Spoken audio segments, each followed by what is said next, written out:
गर्मियों में दूध को खराब होने से बचाने के लिए चुटकी भर मीठा सोडा डाल दिया करें। दूध जल्दी खराब नहीं होगा। पुदीने के पत्तों को अपनी जिल्द पर रगड़ने से जिल्द नरम और मुलायम हो जाती है। प्याज काट कर अगले दिन इस्तेमाल के लिए मत रखें, वरना पेट की बीमारियां जन्म लेती हैं। नाखूनों का रंग अगर पीला पड़ जाए तो ये यरकान होने की इलामात हैं। दिन भर की थकन दूर करनी हो तो गर्म पानी में छोटी इलायची डालकर पी लो, थकन दूर हो जाएगी।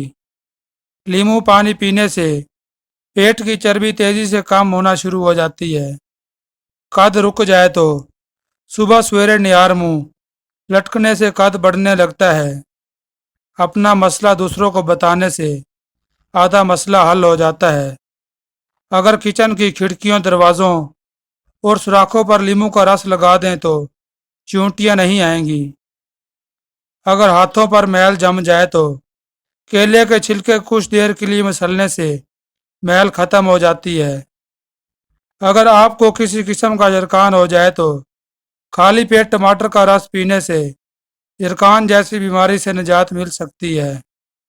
शकरकंदी के इस्तेमाल से इंसान की बीनाई तेज हो जाती है।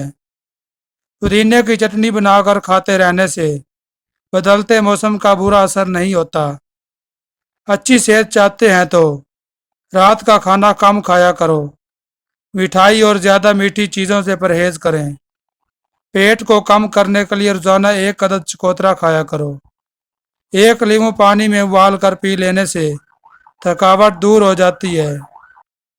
खाने से कबल कोई एक फूल खाने से जिंदगी भर के लिए कोई कमजोरी नहीं होगी।